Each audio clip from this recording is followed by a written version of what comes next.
Se estiver limpinha, nunca sei, não, eu só sei essa parte. De tanto que passa no Instagram aqui tocando.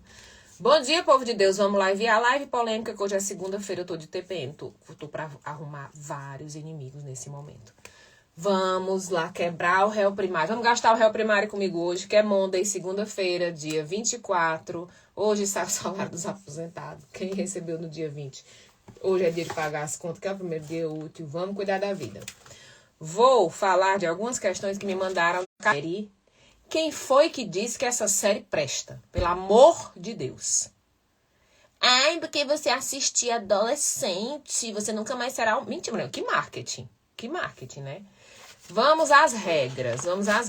Tia Leilinha é formada em comunicação, rádio, mídia e TV, tá certo? Então, assim, me aborrece. Por quê?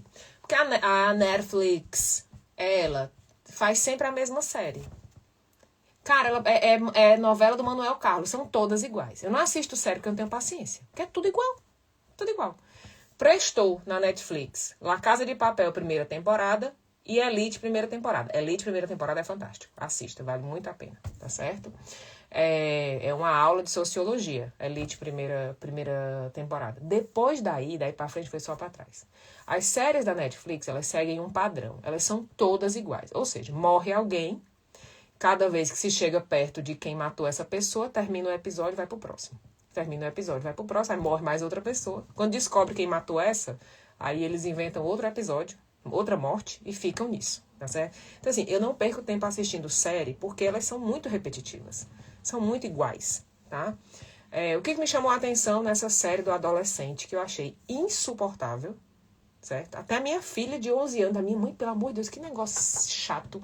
Digo, minha filha, mas a humanidade tá perdida. Primeira coisa que me chamou a atenção é na questão da fotografia, que ela é gravada em modelo de videogame. Vou até marcar minha amiga Juliana, que é especialista nisso, em dependência,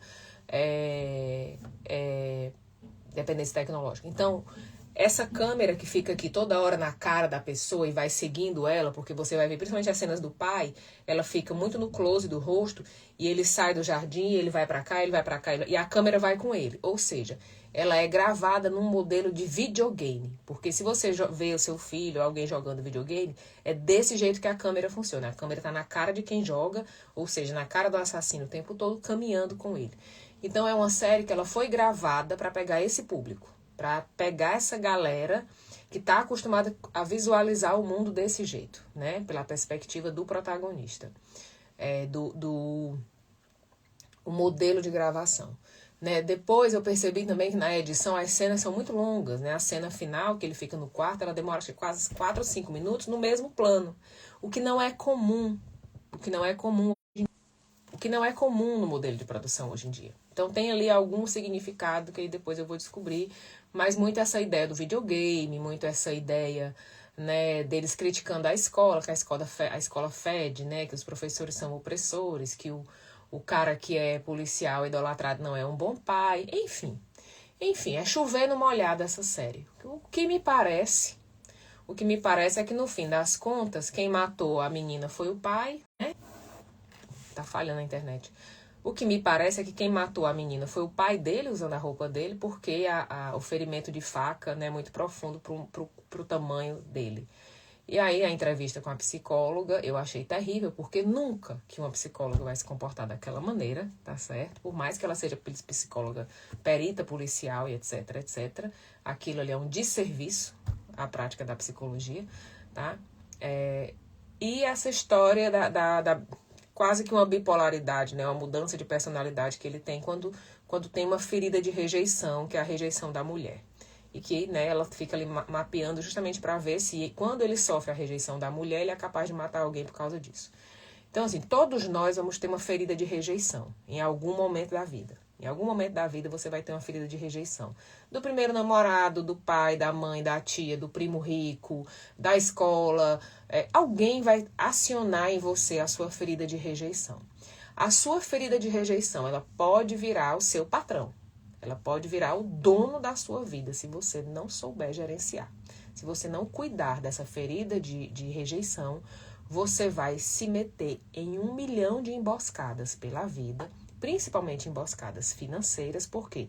Porque você vai buscar compensação, ou seja, você vai buscar alguém que te aceite como você é, que cuide de você, que te ame, que te idolatre incondicionalmente. E não vai existir, tá? Então você fica nessa gangorra, muito lá em cima, muito lá embaixo, muito lá em cima, muito lá embaixo, muito lá em cima, muito lá embaixo. Beleza? Então a gente precisa entender esses mecanismos. Eu respondi algumas caixinhas e numa das caixinhas eu respondi exatamente sobre isso, tá? Eu vou falar uma coisa que me perguntaram, uma menina mandou na caixinha assim: Leiliane, eu descobri que o Frei lá da moda, ele não aceita gays. Gente, bota uma coisa na cabeça de vocês. Vamos para aula de história, tá certo? Vamos para aula de história. Jesus Cristo, Cristo não é o sobrenome de Jesus, Cristo quer dizer o enviado, tá certo? Qual é a treta da humanidade com esse cara que a gente acredita, a gente, digo eu porque eu sou cristã, acredita que ele seja o enviado? Quando esse cara chega na Terra, a humanidade já estava dividida na dominação, já tinha absorvido a ideia da dominação, de dominar o outro. A humanidade já tinha saído do senso de comunidade, de viver em tribos e comunidades para dominar. Já tinha faraó, já tinha estrutura de poder, a gente já tinha toda essa galera brigando por quem é maior, por quem é melhor, por quem, né? Entende? Então, a religião, de um modo geral, ela continua jogando o mesmo jogo. Ou seja, a religião hoje, ela é utilizada como mecanismo para montar clubes, tá? Clubes de acordo com as nossas preferências. Então, tem um clube que para você entrar você não pode usar calça. Tem um clube que para você entrar você não pode cortar o cabelo. Tem um clube que tem que guardar o sábado. Tem um clube que tem que dar tanto de dinheiro. Tem um clube que não aceita gay. Tem um clube que aceita gay. Então, na verdade, todas as religiões, elas não conseguiram, as cristãs, vamos dizer assim, elas não conseguiram absorver Cristo. Porque quando o Cristo, Jesus sendo o Cristo o enviado, ele chega trazendo uma mensagem que é a seguinte: eu vou andar no meio dos leprosos, eu vou andar com prostituta, eu vou curar quem eu quiser, no dia que eu quiser, porque quem decide a parada, né, é a deidade. Se vocês estão decidindo por mim, eu não sou Deus, né? Como a humanidade já estava embriagada nas relações de dominação, de dominar o outro, de decidir, de montar grupinhos, não conseguiram absorver esse cara. E até hoje não conseguiram. Até hoje não conseguiram. Até hoje estão usando um trecho ou outro ali, um pedaço ou outro, para cada um montar o seu clubinho, né? E por quê? Justamente porque o desejo da sociedade é dominar o desejo de Deus. É dizer para Deus para quem que ele vai ser Deus. Você vai ser Deus para quem não corta o cabelo. Você vai ser Deus para quem usa saia. Você vai ser Deus para quem guarda o sábado. Você vai ser Deus para mim e para os meus amiguinhos. Você não vai ser Deus para aquele cara, para aquele vizinho que bebe todo dia. Você não vai ser Deus para aquele cara que traiu a mulher. Você não vai ser Deus para ele, para ele. Então, o grande pacote disso tudo, quando a menina diz, o Frei não aceita homossexuais, é porque ele vai usar um pedaço da Bíblia para dizer que Deus não aceita. Então eu estou fazendo a vontade de Deus. Cadê? Bote Deus sentado aqui para nós conversar. Se a gente conversar com ele, ele disser, olha, gente, hoje é o seguinte. Aí a gente vai conversar. Então, assim, a religião, por isso que Marx dizia, né, que a religião é o ópio da sociedade, a religião ela é utilizada como manobra ainda para montar esses grupinhos, tá? Para manipular, para matar. Porque a gente é o país, o Brasil é o país que mais mata, né? Pessoas homossexuais, pessoas trans, no mundo. E aí você ter uma pessoa que usa a religião para dizer que essa pessoa vai para o inferno, que ela não é de Deus, tem um processo que a gente estuda na psicologia, que é a animalização do outro, né? A desumanização do outro, é isso? Que é quando eu vou chamar um negro de macaco, quando eu vou chamar uma população determinada de ratos, de baratas, ou seja, porque o animal eu mato sem nenhum senso moral, tá certo? O outro humano eu não posso matar. Então, quando eu começo a chamar alguém de gay, de homossexual, de não sei o que, de não sei o que, de não sei o que, e eu uso Deus para dizer que eu me separo dessa pessoa, porque ela não é uma pessoa, ela é um homossexual e ela desagrada a vontade de Deus, eu estou usando a religião como mecanismo para apoiar a matança, para apoiar o assassinato. Porque eu vou tirar da pessoa que vai lá matar justamente esse julgamento moral de eu estou fazendo a vontade de Deus. Deus não gosta desse povo. Deus não gosta dessa galera. Então eu estou fazendo a vontade de Deus, que eu estou limpando a terra dessa galera. entende? Então a gente precisa entender o mecanismo que está por trás de tudo isso, tá? Eu sou uma pessoa cristã, leio a Bíblia, busco a Deus e etc, etc. Não sou idiota, tá? Não sou idiota. Entendo todo o mecanismo da religião com massa de manobra até hoje.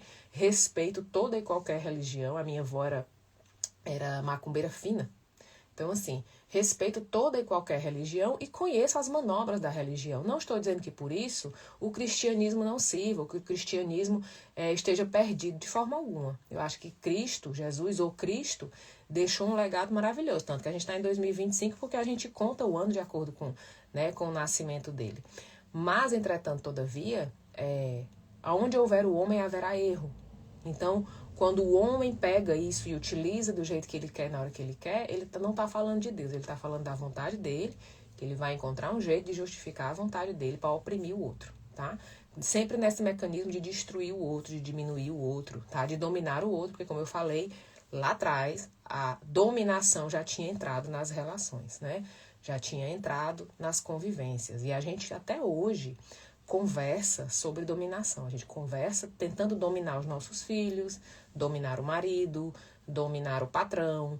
A gente não conversa tentando se entender. A gente não conversa numa estrutura de acolhimento. A gente conversa em qualquer diálogo ainda na dominação, tá? Então, o buraco é bem mais embaixo. Bem mais embaixo. Vamos gastar o réu primário comigo? Manda aí um assuntinho pra gente assuntar. Eu gosto quando vocês mandam um assuntinho pra gente assuntar. Ó, ontem eu fiquei aqui fazendo o material do Além de Bert, que vai sair mês que vem, Além de Bert. Que dia saiu Além de Bert? Eu acho que sai dia 18 de abril. Finalmente, tá? E aí a gente montou exercícios, a gente montou a apostila, tá bem legal. Bem completo, porque quando eu comecei... Quando eu comecei a trabalhar com constelação e terapia e etc. Gente, não tinha um livro pra gente ler, ninguém merece. Tinha muita falta de referência de autores, de por que isso funciona assim, por que isso funciona assado, né? De onde isso vem, pra onde isso vai, quais são as bases disso aqui. E eu me perguntava muito, e as pessoas sempre repetiam o nome do Bert. O nome do Bert, eu digo, tá, ok, eu acho o Bert maravilhoso, mas de onde ele tirou isso tudo? Ele desceu da montanha com os 10 mandamentos e pronto, e a gente vai seguir, né? Como é que funciona esse Paranauê? Não dá. Ele se tornou o Bert, ele não nasceu o Bert. Eu quero saber como é que, de onde ele tirou tudo isso, tá? E aí eu fui, né, estudar e ir atrás. Qual é o valor? Eu acho que é 1.000 e pouco, 1.400 e pouco, uma coisa assim, sei não. Não trabalho no financeiro, não faço ideia. No dia da venda vocês vão saber. Mas enfim. E aí a gente montou esse material. Outra coisa que eu tive muita dificuldade quando eu comecei, na história de montar grupo, né? Eu vou trabalhar, você é constelador, vou mudar o mundo uma constelação por vez. Ok, por onde eu começo? Cadê? Quando eu começo, eu não tenho tanta possibilidade prática para gerir um grupo, para manejar um grupo e etc. E aí, estudando muito Virginia Satir, que eu gosto muito dela, que se a gente for falar quem é a mãe dessa história é a Virginia Satir, né, e quem é o pai é o Bertalanffy, porque, né, vem da teoria sistêmica, enfim. E hoje em dia quem cuida é o Maturana, né, o Maturana também já morreu, infelizmente. Quando eu fui estudar a Virginia Satir, a Satir tem muito esse guia. A Satir tem muito essa pegada de conversar com você, terapeuta, na real e no real. Você é responsável por esse grupo. Quem é você no seu ambiente de trabalho? Quem é você na questão da comunicação? Você sai de casa para você ser o estrelinha do grupo, para você ser o bonito, para as pessoas gostarem de estar com você.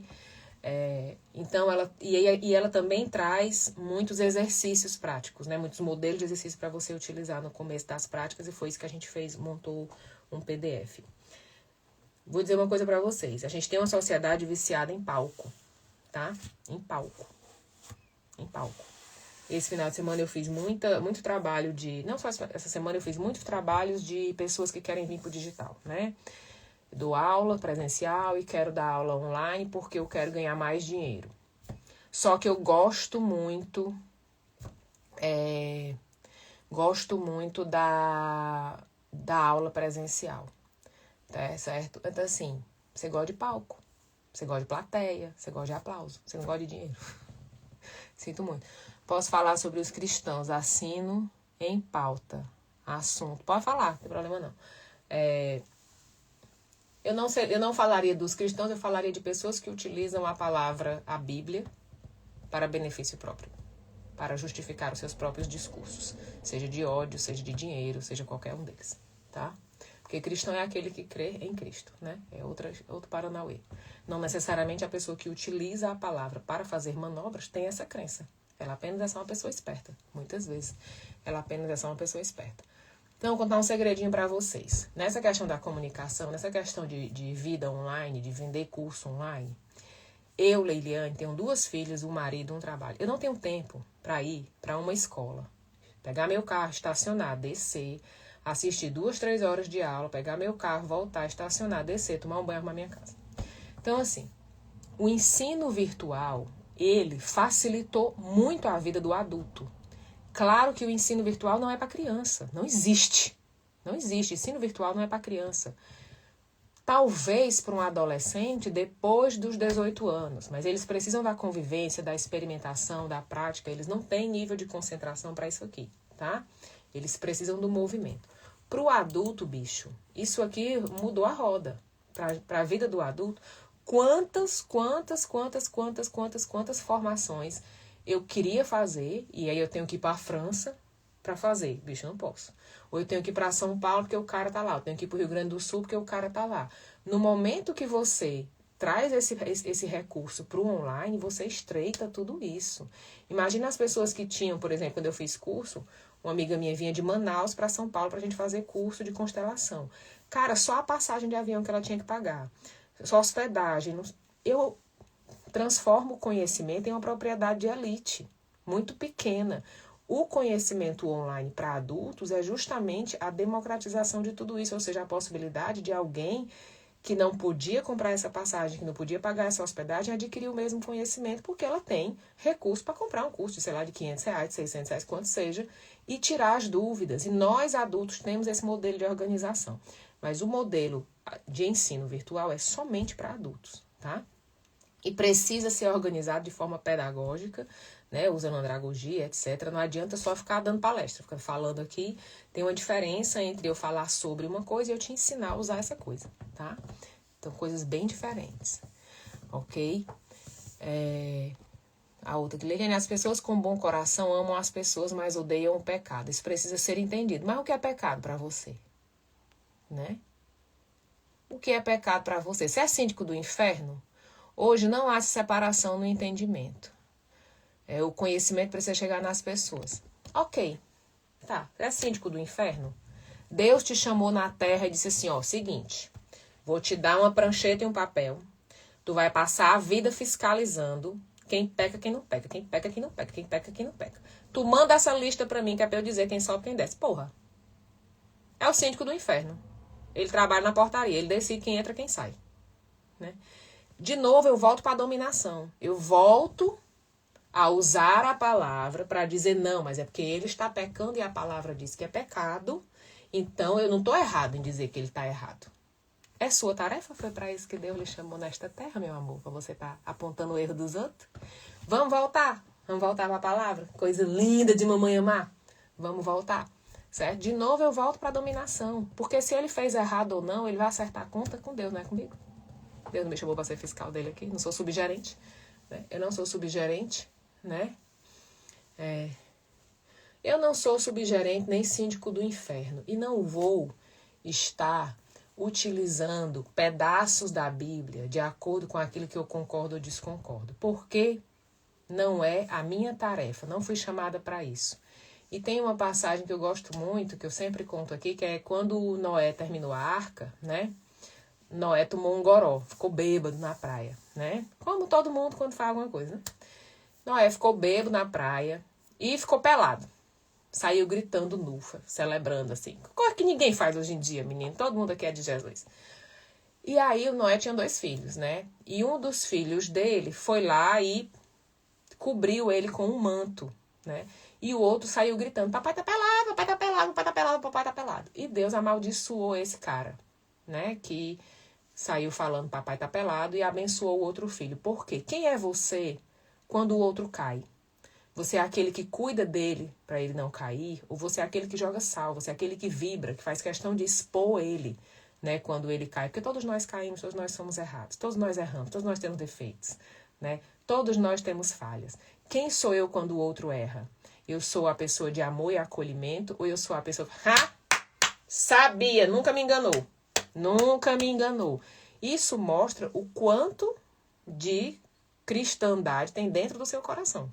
Aí é que a gente separa, tá certo? Por quê? Porque os exemplos que Jesus nos deu na toda a sua trajetória foi exatamente de acolhimento e cuidado, né? Mesmo quando Deus falava lá no Velho Testamento, quando ele falava com Adão, ele dizia: Adão, onde estás? Ele não dizia: Adão, o que é que tu fez?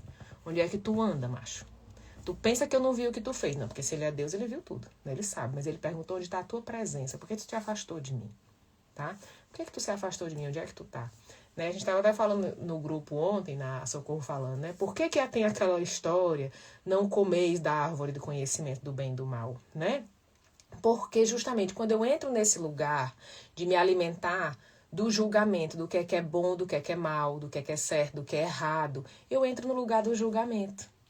Então, quando Deus diz lá atrás, não se alimente disso aí, porque se você se alimentar, você vai julgar as pessoas e condenar as pessoas o tempo todo e ficar fazendo balança da vida do outro. Cuide do seu, porque a salvação é individual.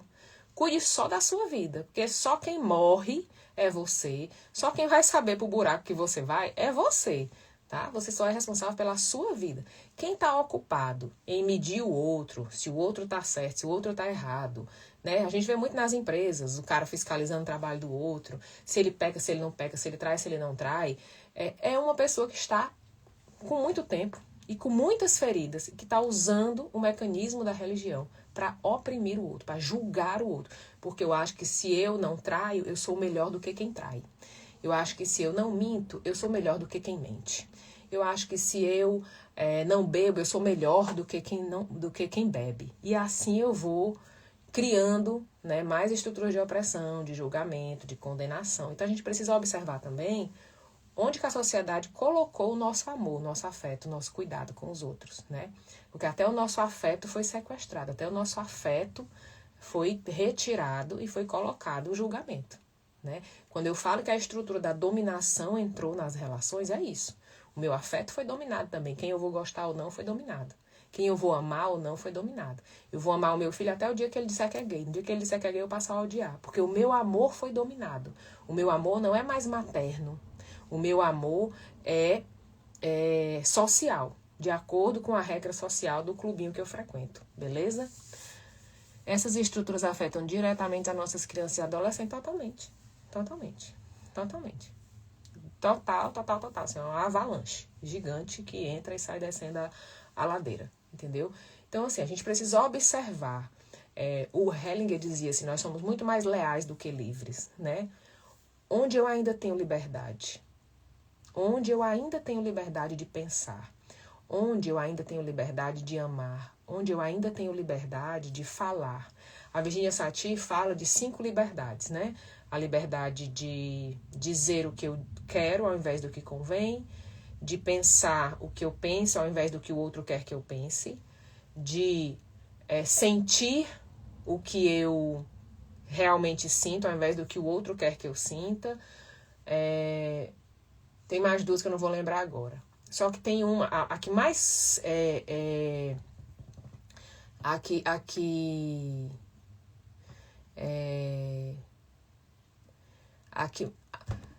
Almiraca Batista. Amor, monta uma live. Faz o teu discurso, tá certo? Você tá querendo arrumar treta comigo, né? Você tá querendo contestar e defender o seu ponto de vista. Monta uma live e defenda o seu, tá certo? Não tem problema não. Tá certo? Você monta uma live e faz o seu discurso lá do que você acredita, do que você deseja, e vai dar tudo certo. Então eu vou ficar aqui, né? Tem 20 e tantas pessoas para assistir, eu não fico aqui só coisando com você. Até porque toda discussão, ela se baseia no seguinte, 2 pessoas acham que estão certas e uma está tentando convencer a outra, né? Então eu respeito e admiro do seu ponto de vista, não vou tentar nunca, né, desfazê-lo, porque eu vou tirar de você o direito de pensar do jeito que você pensa, e você é livre para pensar e para opinar e etc, etc, do jeito que eu também sou livre para não ficar batendo boca. Então vamos lá. A Virginia Satir diz uma coisa muito forte que é sobre o sentir. Será que eu sou livre para sentir o que eu sinto? Vamos dizer que você fez uma festa surpresa para mim. E eu odeio festa surpresa.